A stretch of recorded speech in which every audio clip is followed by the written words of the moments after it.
Okay, the final item of business today is a members' business debate on motion 20521 in the name of Michael O'Mara on publication of Level Up Scotland, a national action plan for the Scottish Games sector. The debate will be concluded without any questions being put. I'd invite members wishing to participate to press the request to speak buttons, and I invite Michael O'Mara to open the debate. Around 7 minutes, please. Thank you, Presiding Officer. It's a pleasure to welcome the publication of Level Up Scotland, a national action plan for the Scottish Games sector, and to recognise the value of Scotland's games sector to our national economy. Can I thank all members across the Chamber who supported this motion for an industry which can be an ever greater engine room of growth for our economy. I also welcome Brian Baglow, founder and director of the Scottish Games Network, to the public gallery today, as well as the many in the Scottish Games sector who I know are tuning in online.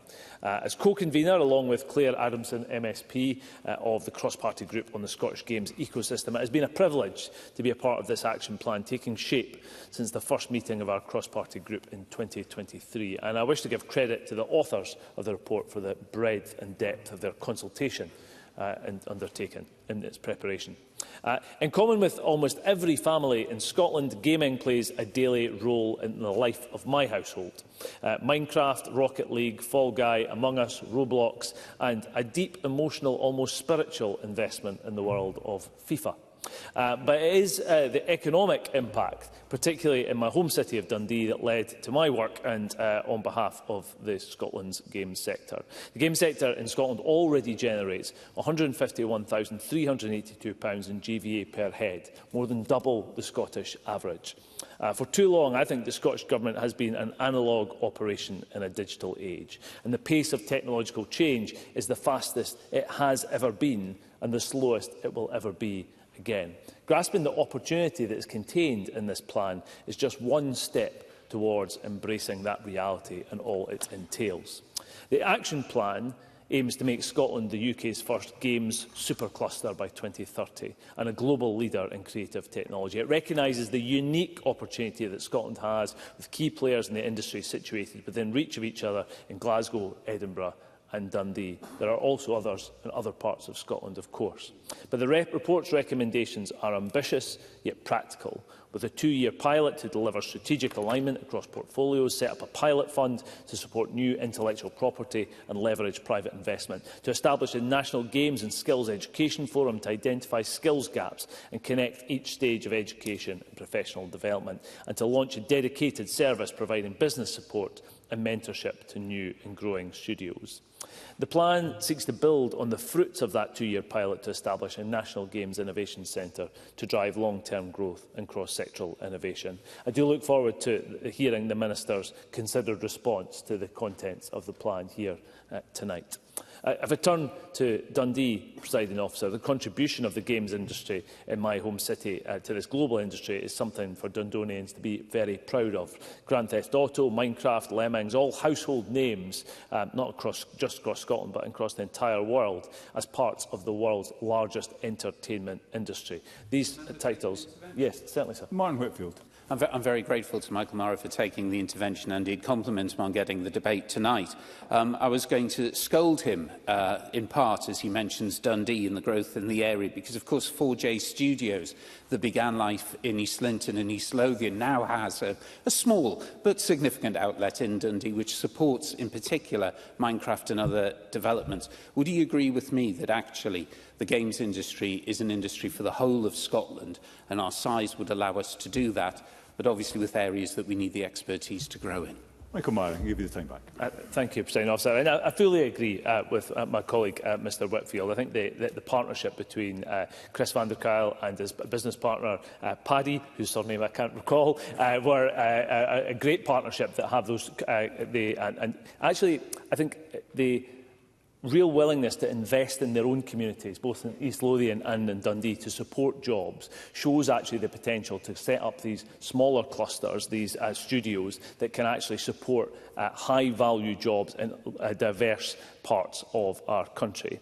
And I would say, though, that there is a critical mass that can be required and can help in terms of the clustering effect. And our universities are actually a really instrumental part of that. And as an example to that, I would talk about, obviously, the University of Abertay, again, in Dundee, and the in-game project, which they led alongside the University of Dundee St Andrews, which has upskilled thousands of people now working in the sector. In 2023, the economic analysis for in-game showed they were expected to generate a total of £84.7 million of GVA over 10 years, supporting around 175 jobs. Strategic investments that I think help grow our economy. And it's that tangible impact of these innovative studios, investment, high-value jobs, supply chains, attracting people to Dundee and to the wider region. The question must now be how we can rapidly expand the industry, building on our own track record of innovation. Finland is a fine example. They've built a €2.5 billion mobile gaming industry from the legacy of Nokia and hits like Angry Birds. A real example of what can be achieved with the right focus to scale appropriately. I want to touch briefly on issues that have risen recently. Members will be aware of some growing concerns of precarious work and reports of anti-trade union actions and negative working practices in the sector. I think it would be remiss of me not to mention that tonight, given that members will have been contacted in this regard. It's right that we recognise the challenges that these kind of cultures and practices pose for the health both of workers and the success of the sector as a whole. And government should carefully consider how to ensure workers are protected, that talent is nurtured, and how people's right to organise is protected here in this industry and everywhere. I am proud to champion the games industry in Dundee and for Scotland. It provides young people with real opportunities for the future that, yes, draw on our city's proud history in the sector, but look with hope towards the future in the world's largest entertainment industry. There are new studios, new games and innovations happening all the time. I'm sure we'll hear of some of them tonight from other members. And future generations can credibly look forward to being a part of all of that. That's why the action plan is so important. It sets a clear path for Dundee and the wider Scottish economy to capitalise on the huge opportunity in front of us. Mark Logan rightly challenged all of us at the launch of the plan at Codebase here in Edinburgh to think about how we can move beyond our pioneering games history and write new stories of success for our national future. And I wish to conclude by quoting from Marx, not Karl Marx, but Marx Watanabe, from a wonderful novel on finding purpose in work and the joy of gaming by Gabriel Zavin. The quote is, "What is a game? It's tomorrow and tomorrow and tomorrow. It's the possibility of infinite rebirth." And therein lies our chance of building something ever more brilliant for Scotland. Thank you, Presiding Officer. Thank you, Mr Mara. We move to the open debate. I call first Claire Adamson to be followed by Maurice Golden. Around 4 minutes, Ms Adamson. Thank you very much, Presiding Officer. Thank you to Michael Mara for introducing the cross-party group and the work that we've been doing with Brian Baglow and the games sector to get to the publication and launch of Level Up Scotland, a national action plan for the Scottish games sector. This is about more than a report. It does give us a roadmap for Scotland's future in the sector that is dynamic, creative and globally recognised. It's been said the games industry is not just about entertainment. It drives innovation, it creates high-skilled jobs, it can showcase Scottish talent around the world. And we should remember that gaming as such and gaming technology seeps into lots of different areas of our lives.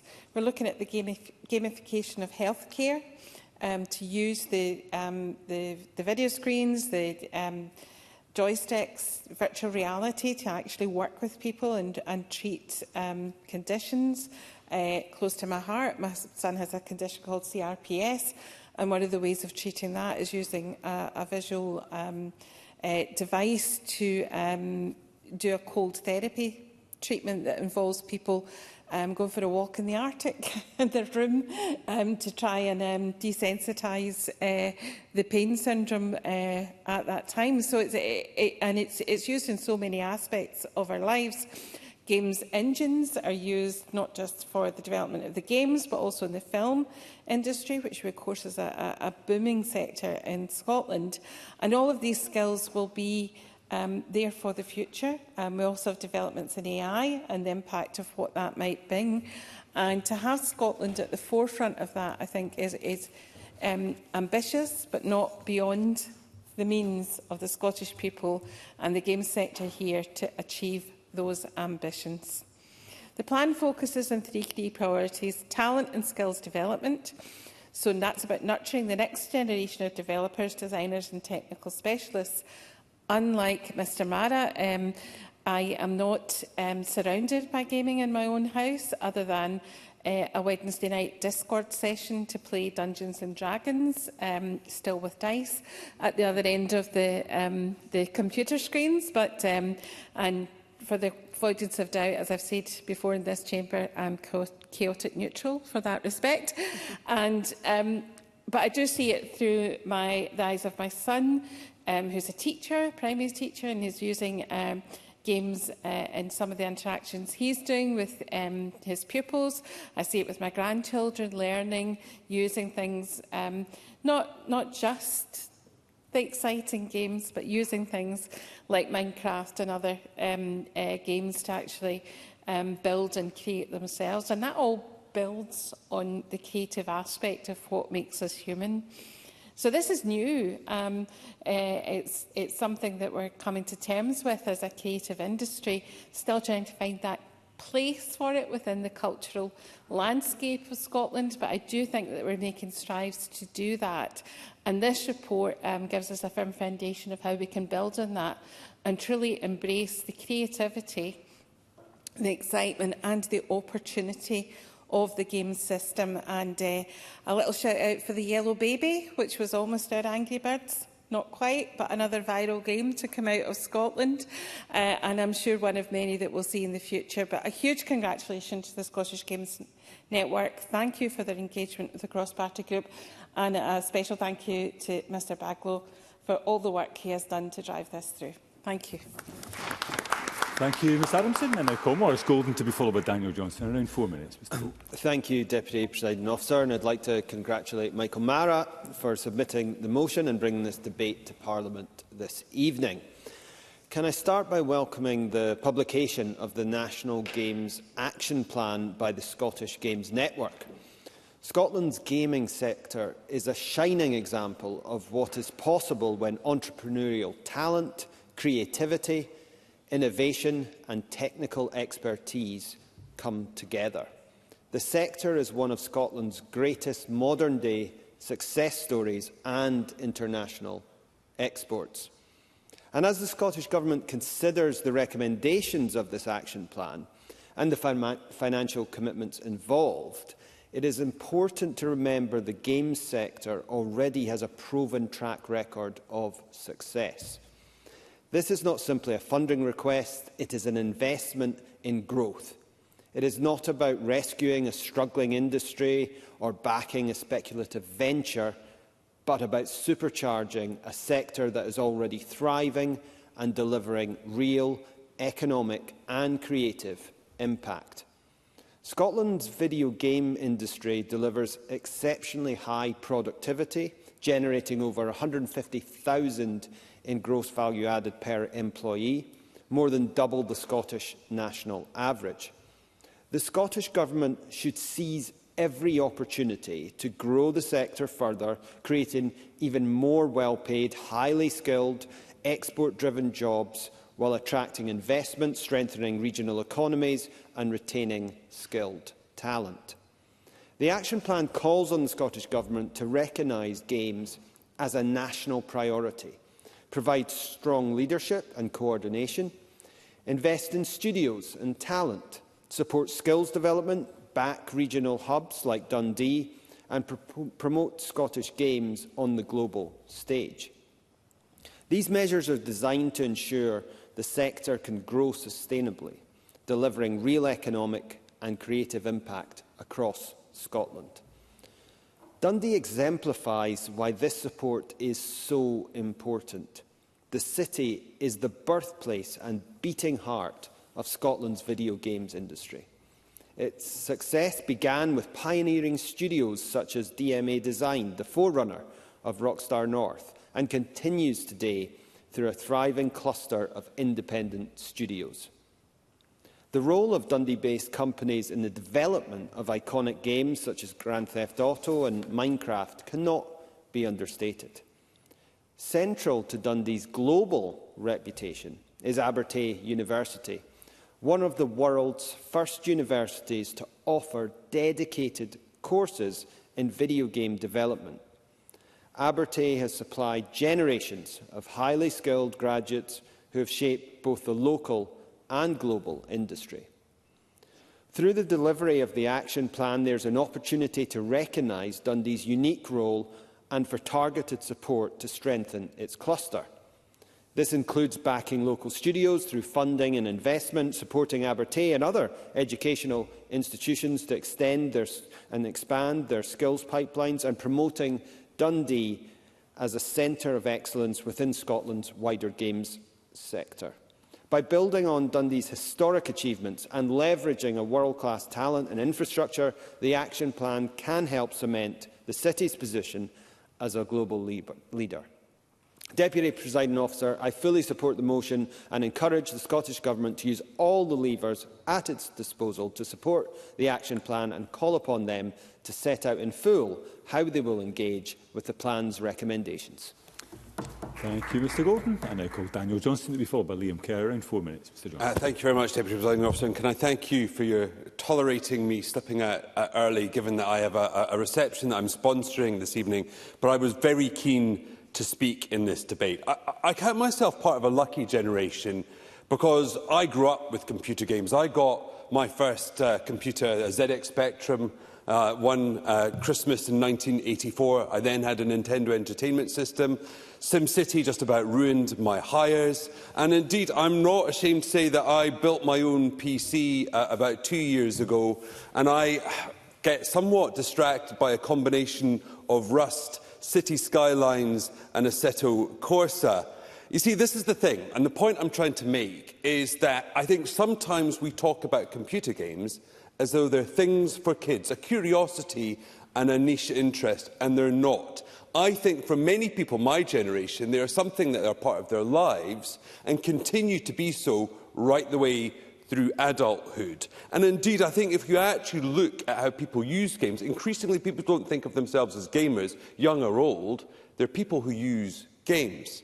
Even my mother likes to play Scrabble on her phone, and my wife is pretty addicted to Wordle.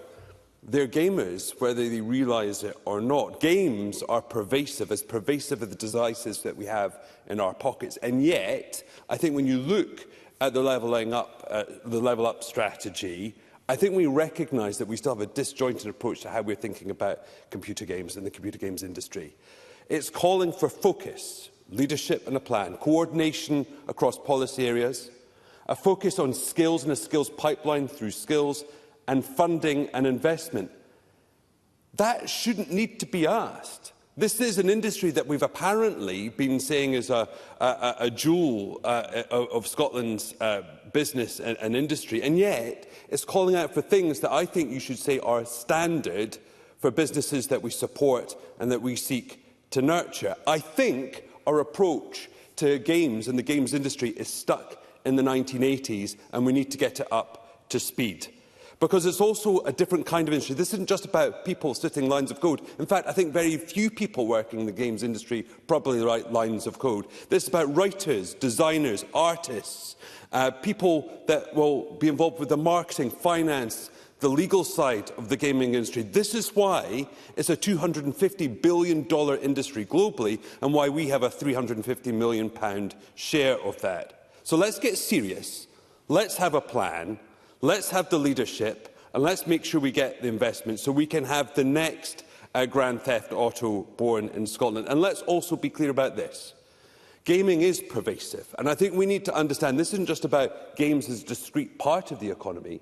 Increasingly, as people spend time on games, earning money that can earn the money in the real life, games and the interface between games and real life will start to look far less defined and far more blurry than we realise. So we need to take the games industry serious. It's a Scottish success story, and we should back it with a plan.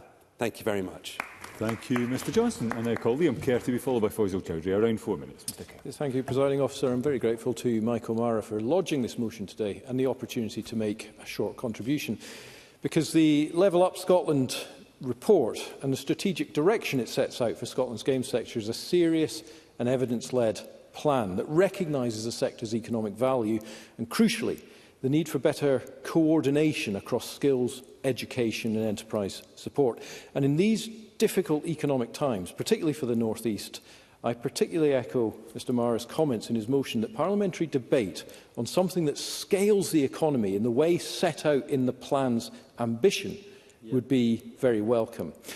But my brief contribution today is to make the point that whilst we have rightly heard a great deal about the contribution made by and in Dundee, it's to put on record something that Martin Whitfield actually brought up in an intervention earlier about how this is very much nationwide, because there's also very strong and growing activity in Aberdeen, Aberdeenshire and the wider North East, such as at the North East Scotland College, which has been delivering industry-linked partnerships and e-sports provisions and investing in specialist facilities. It's been building school-to-college partnerships and securing recognition for its work in digital education and inclusion.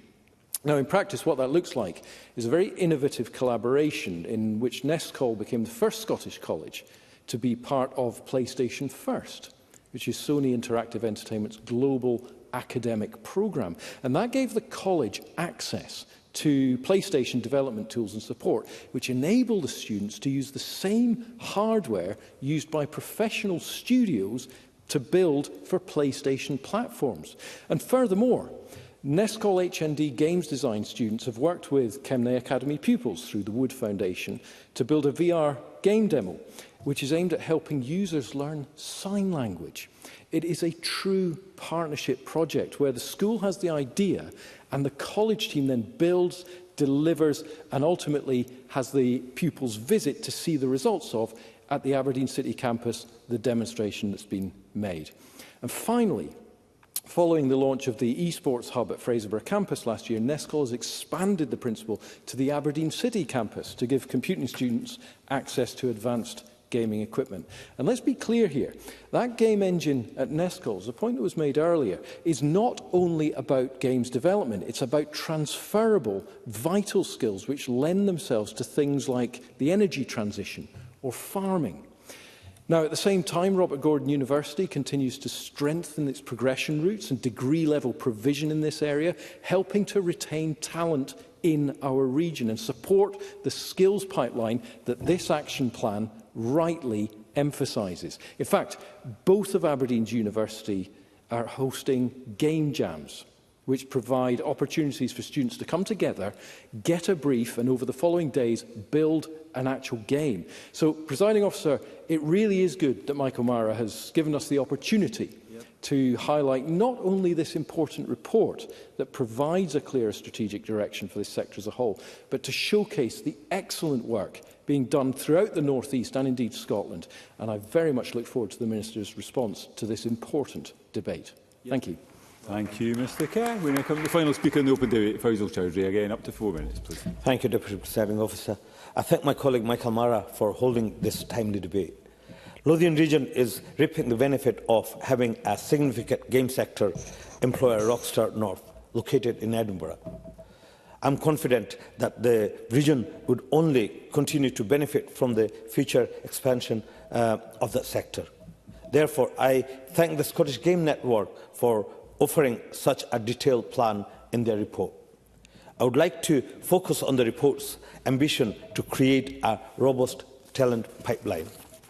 Whilst I welcome the report's recommendations for how to do this, more must be said about the needs to strengthen the right of game workers. Current protections are insufficient. The situation forces many game workers to leave the sector and can pursue new talent to avoid it altogether. Last December, I visited workers who were dismissed from Rockstar North Edinburgh without disciplinary hearing and with the absolute minimum notice. The independent workers of Great Britain, IWGB, trade union, is helping these workers challenge their dismissal. The dispute is symptomatic of the broad problem with the employees' right in the sector.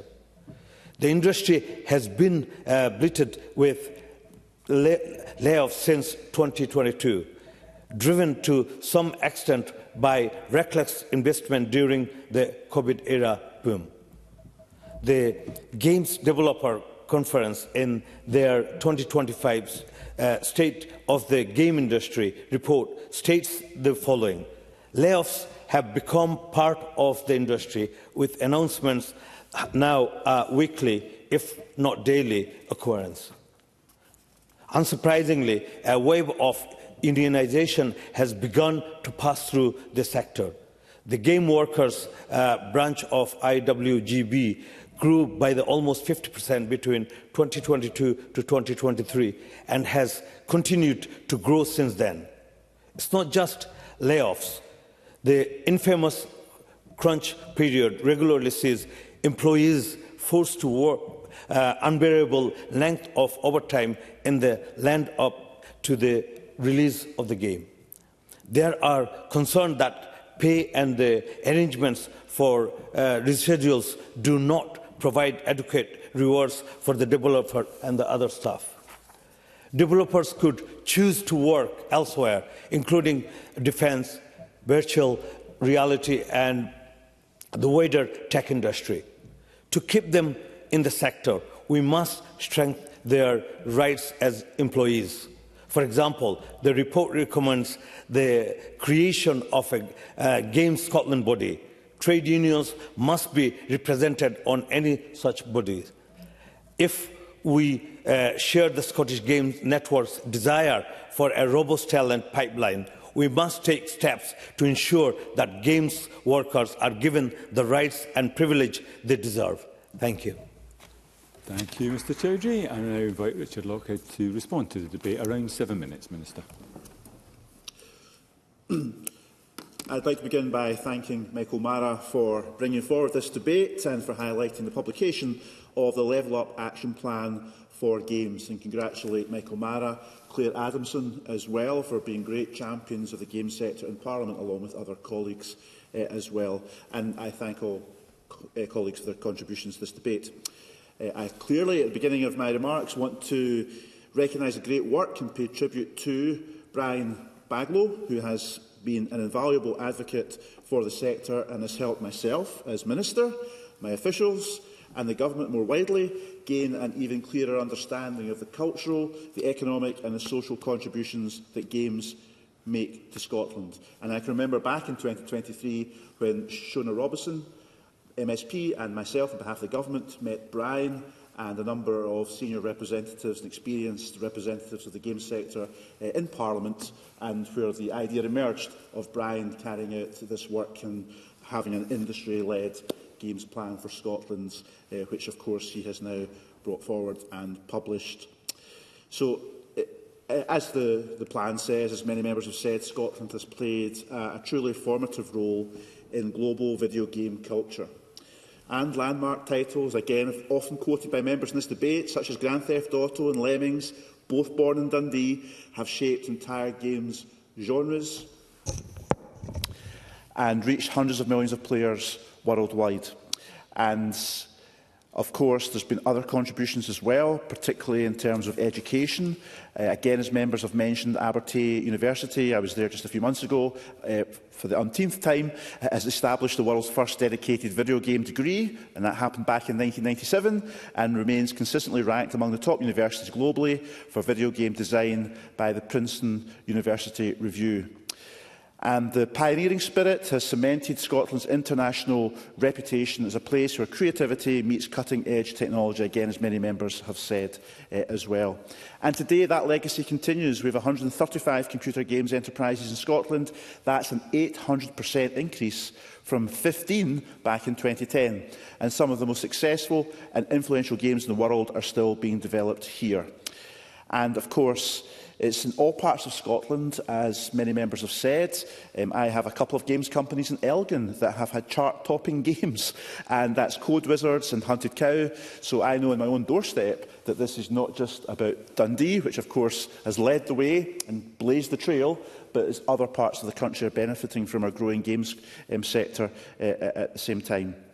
And Grand Theft Auto, the most iconic game franchise, whose new title is anticipated to be the biggest launch in entertainment history, and Minecraft, with over 300 million copies sold worldwide, of course, are household names. And I can associate with Michael Mara's comments because I feel as if I should own shares in those titles because of my two sons and their history of playing video games, the amount of Lochhead investments gone into buying these games over the years as well. And it's funny because when I was a teenager, I remember one of my friends getting the ZX80. I didn't own one of those, but I remember seeing it, showing my age. And of course, a couple of years after that, I got a ZX Spectrum as well, and I got addicted to Jet Set Willy, Match Point, 3D Death Chase, Manic Miner, and a number of other games as well. And that was the ZX Spectrum.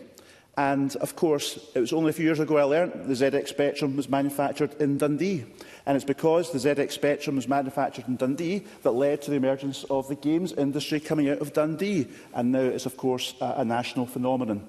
And Chris van der Kuyl and Paddy Burns, well-known figures clearly from Dundee in the games sector and behind some of these big titles, told me the story about how that led to coding amongst local young people and school children and so on, and others who worked at Timex, and then that led to where we are today. So that's a fantastic legacy and a great story that we should tell the rest of the world over and over again. So from these indie developers and co-working hubs to globally recognised studios, our games community spans, of course, the gamut in an entire country at the same time as well. And I think a really important point to make, and why this is very timely for the plan to be published, again as a theme that's been touched upon by many members, is that gaming technology is about innovation, it's about cutting-edge technology, and it's not just about games. That technology is being used by prosthetic companies I've used who use gaming technology. It's been used by the military. It's now incredibly important to healthcare, not just in terms of games and apps being developed in the game sector for promoting health and helping people with their health, but also in terms of surgeons using gaming technology and so on and so forth, and also finance. I mean, one of the companies in my constituency, I think they told me they had a banking app that they produced as well. So the financial sector is also benefiting from games technology. So I agree with the thrust of what many people were saying, is that we have to recognise this as a nationally valuable innovation in Scotland that affects so many different parts of our economy. The games sector, but right across the economy at the same time, because it's at the cutting edge of innovation. In the last couple of minutes, of course, I should refer to the fact that the Government has been supporting the games sector. We've stepped up our support for the sector in recent years. Our Ecosystem Fund supported Scottish Games Weeks, and that's shone, of course, a spotlight on the remarkable strength and diversity of the sector, and a point that was made and recognised during a members' debate on this subject back in 2023. And as part of our Tech Scholar programme, we took a cohort of 10 game start-up companies out to Japan a few months ago as an opportunity to meet and learn from some truly influential global leaders, as well as to attend the Osaka World Expo. And I was there as Minister, helping to lead that delegation, and I was with games companies from Dundee, Glasgow, Edinburgh and elsewhere, and it was fantastic to see them taking their products and their ideas and vision to that important games market of Japan, which is massive in itself as well. And of course, in September, just a few months ago, we were thrilled to host the prestigious DICE Europe conference here in Edinburgh. We took a leading role in shaping the conference and satellite activities surrounding it to welcome and showcase all that Scotland had to offer to the major global companies attending, which included Nintendo. I personally met the chief executive of that a couple of times, and it was great to talk to him about what's happening in Scotland in the game sector, Xbox and Epic Games also amongst others as well. Michael Mara. The Minister for giving way. I recognise he's probably coming towards it at the end of his time, and he's setting out some of the right support that the Government is giving to the sector. Would he commit to meet with the authors of the report and perhaps come and speak to other members of our cross-party group at some point in the immediate future, so we can go through this in some detail, and we can look at the recommendations and see what action the Government can take to support it line by line? Minister. Yes, I would be delighted to do that, and I'm hoping to catch up with Brian Baglow since he formally published the report. He did meet me before that to give me an indication of how it was getting on and what it was heading towards. And, of course, now I've read the final version, but I'm happy to meet Brian again and also colleagues from across the chamber, perhaps at the cross-party group, which does a fine job, if that's something you'd like to happen before the 26th of March, Deputy Presiding Officer, which we have to make sure happens as well. I should also say the First Minister hosted some of these leading games executives during the DICE conference at Bute House in Edinburgh as well, and he was very impressed by what he was hearing in terms of feedback about Scotland's game sector and global impact and leadership as well from these prominent companies that were at the table, including some Scots, of course, as well, who were there. So in terms of the plan, I just want to say it's an impressive plan. It's obvious a huge amount of work's going into it. It touches all the right buttons. As a government, of course, we're going to carefully consider the recommendations in the plan. We all know that the parties will have the opportunity of their own manifestos. We'll have a new government elected in a few months' time. But this is a very timely report. It's got a lot of really good ideas within it. Of course, we'll just have to take time to reflect on what we've read in the report, and we'll do that in due course. And, of course, the cross-party group, as we've heard before, is playing an important role in keeping this high up in the agenda in Parliament. So thank you again to Brian Baglow, everyone who contributed to his report and his plan, and all members today, and Michael Mara for bringing forward this debate. Thank you, Minister. That concludes the debate, and I close this meeting of Parliament.